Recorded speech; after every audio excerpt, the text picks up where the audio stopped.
আমাদের কোলে আপনার আশীর্বাদে ছোট্ট একটা মা লক্ষ্মী এসছে। চুরি করতে গিয়ে মার খেয়েছে। তখন থেকে একই কথা বলছো। এই যে মোবাইলটা দেখেছো, এই মোবাইলে একটা আঙুল ছোঁয়ালে। দাদা একটা সই দাদা। কেমন চলে তোমার? আপনার আশীর্বাদে ইদানিং একটু নাম ডাক হয়েছে। অনেক ধন্যবাদ। একটা স্কুটার কিনেছি, বাড়িতে একটা কালার টিভি, সবই আপনার দৌলতে। তো তোমার বাড়িতে কে কে আছে? কিছুদিন আগে আমাদের কোলে আপনার আশীর্বাদে ছোট্ট একটা মা লক্ষ্মী এসছে। তাই নাকি? বাহ।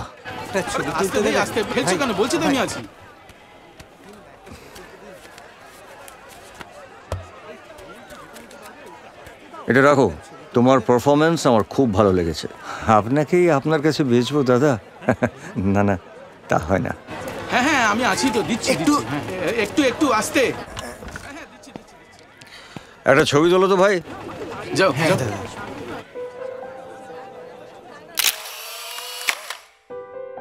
বাই বুম্বা কাকু।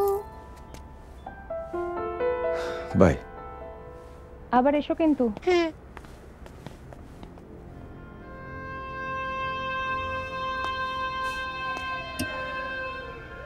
চুরি করতে গিয়ে মার খেয়েছে, শ্লীলতাহানি। নির্মল। আচ্ছা বর্মন বাবু, নির্মলের কেসটা কি আপনি হ্যান্ডেল করছিলেন? হ্যাঁ দাদা, লোকটা ফেসে গেছে।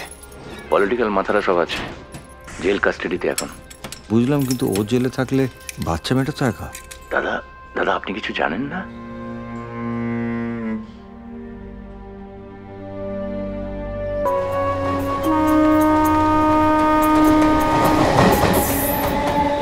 আপনারা কি জানেন যে নাগপুরে একটা স্টেশন আছে যার নাম সহেলি, রাজস্থানে একটা স্টেশন আছে যার নাম নানা, আর যোধপুরে একটা স্টেশন আছে যার নাম বাপ। তো আপনাদের মধ্যে যে সহেলি, নানা, বাপের বাড়ি যেতে চাইবেন, এইটা কিনে নিন, এই নতুন টাইম টেবিলটা, তাহলেই আপনারা ঠিক সময় মতো পৌঁছে যাবেন। ভাই এই প্লিজ ওইদিকে গিয়ে বলো তো। আরে দাদা সাবধান সাবধান সাবধান। আরে ট্রেনের টাইম সব চেঞ্জ হয়ে গেছে, এই টাইম টেবিলে সব পাবেন। আরে আপনি দিল্লি যেতে গিয়ে যদি একবার ট্রেন মিস করেন, তাহলে জীবনটা তো খিল্লি হয়ে যাবে। থামো তো থামো, অনেক বলেছো। তখন থেকে একই কথা বলছো। এই যে মোবাইলটা দেখেছো, এই মোবাইলে একটা আঙুল ছোঁয়ালে ইন্ডিয়া কেন সমস্ত দুনিয়ার ট্রেন টাইম চলে আসে। কি দাদা, তাই না? আর উনি টাইম টেবিল নেবেন, টাইম টেবিল, নতুন টাইম টেবিল। দেখো বসেন।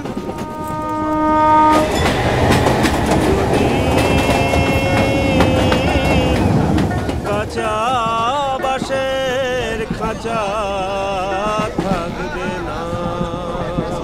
গোসাইরা 2-4 পয়সা করে দিয়ে যাবেন। চিরদিন কাঁচা বাঁশের খাঁচা থাকবে না।